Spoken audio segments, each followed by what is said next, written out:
Esta prenda de vestir, que hoy en día sirve como complemento de la camisa, posee un origen muy curioso que quizás no conocías. Pero antes de que les cuente su historia como accesorio complementario de un buen traje, permítanme remontarme a la época en la que esta era un simple trozo de tela atado al cuello de alguien.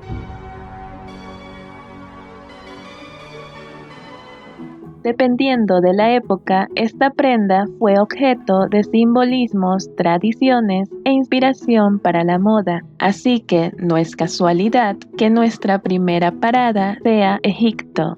En la cultura egipcia siempre existió una tendencia bastante recurrente a darle a ciertos objetos protagonismo luego de la muerte. Se cree que el precursor de la actual corbata fue el nudo de Isis. Sus adoradores utilizaban un trozo de tela roja que se anudaba en el cinturón, el cual representaba la sangre fertilizante de Isis mediante la simbología de sus órganos reproductores. La forma de este amuleto buscaba asemejarse a un brazo de la diosa a sus hijos y garantizaba protección y el punto de unión entre lo terrenal y lo sobrenatural. La tradición egipcia dictaba que el amuleto debía atarse al cuello del difunto, ya que de este modo conseguiría que su alma tuviera una mano extendida hacia el cielo y otra hacia la tierra. Antes de continuar, los invito a suscribirse a mi canal. Pronto llegaremos a la meta de 300 suscriptores. De antemano, gracias por su apoyo. Ahora sí, continuemos. En 1974, en la capital de Xi'an, se hallaron a los guerreros de terracota, un conjunto de más de 8.000 figuras a tamaño real de guerreros y caballos. Estas fueron enterradas en el mausoleo del autoproclamado primer emperador de China de la dinastía Qin en el 2000 a.C. Cuando se descubrieron estas estatuas de los soldados, los arqueólogos notaron que alrededor del cuello cada uno llevaba pañuelos que parecían una corbata. Según algunos entendidos sobre el tema, esto era un símbolo de valentía que les fue otorgado como regalo por su líder. También se dice que el emperador Qin Shi Huang tenía tanto miedo a la muerte que ordenó que todos sus guardias fueran enterrados con él para que pudieran protegerlo en la otra vida. Sin embargo, sus asesores le aconsejaron que, en lugar de matarlos, sería mucho más prudente mandar a fabricar réplicas a tamaño real de estos para que pudieran protegerlo por la eternidad. Otros historiadores sugieren que más que un obsequio por su valentía, estos pañuelos cumplían una función mucho más práctica, y esta era la de cubrir la abertura del cuello de sus uniformes para proteger de la suciedad la ropa bajo estos. El aporte de Roma en la historia de lo que hoy en día consideramos una corbata es breve y muy debatible, y es que los miembros del ejército romano solían utilizar una prenda alrededor de su cuello a la que denominaban focale. Esta consistía en una tela que protegía el cuello de los soldados de los incómodos roces producidos por sus armaduras.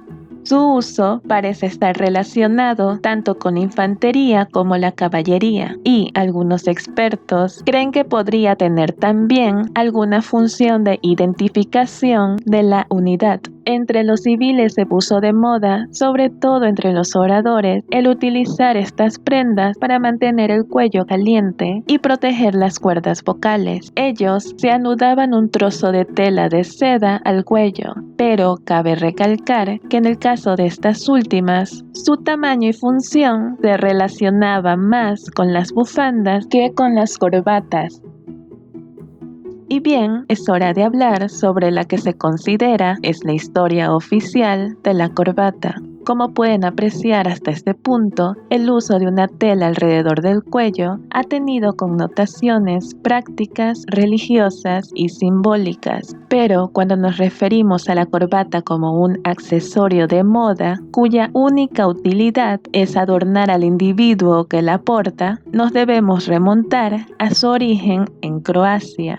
A principios del siglo XVII, miles de soldados de lo que hoy en día es Croacia acudieron a París para apoyar al cardenal Richelieu y al rey Luis XIII. El atuendo de estos soldados despertó la curiosidad de los parisinos, en especial unos pañuelos que los croatas llevaban anudados al cuello, los que lucían con un nudo hacia la mitad del cuerpo. Estos pañuelos eran anudados a los cuellos de los soldados por sus parejas como un símbolo de amor y fidelidad. Las mujeres esperaban el pronto retorno de sus amados para que éstos le hicieran honor a la promesa que hicieron al recibir el pañuelo. Y si bien este fue el primer contacto de los franceses con dicha prenda que les causó intriga, no fue hasta los inicios del reinado de Luis XIV que este curioso artículo se puso de moda. Al rey le gustó tanto el pañuelo y el estilo que despedía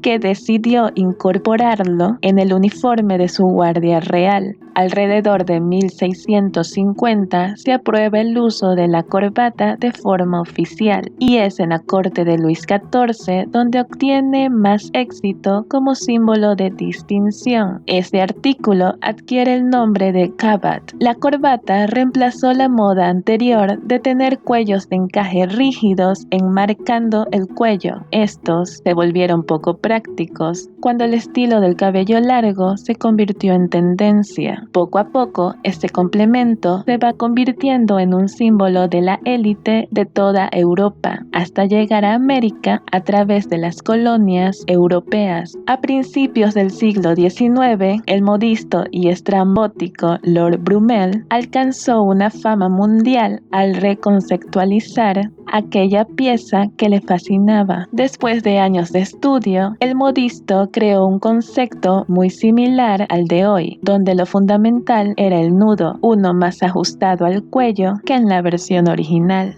No contento con su trabajo, Brumel se inventó hasta 100 variantes de cómo hacerse el nudo de la corbata y se hizo famoso en sus exhibiciones sobre el arte de anudarse aquella tela con estilo. Como dato, nos encontramos que el 18 de octubre del 2003, en la ciudad de Pula, Croacia, se realizó la instalación de la corbata más grande del mundo, según el libro Guinness de los Récords. La misma consta de 808 metros de largo por 25 metros de ancho. El Parlamento croata proclamó como el Día de la Corbata el 18 de octubre, pocos años después. Y eso es todo por el video de hoy. Nos vemos en una próxima oportunidad. Chao.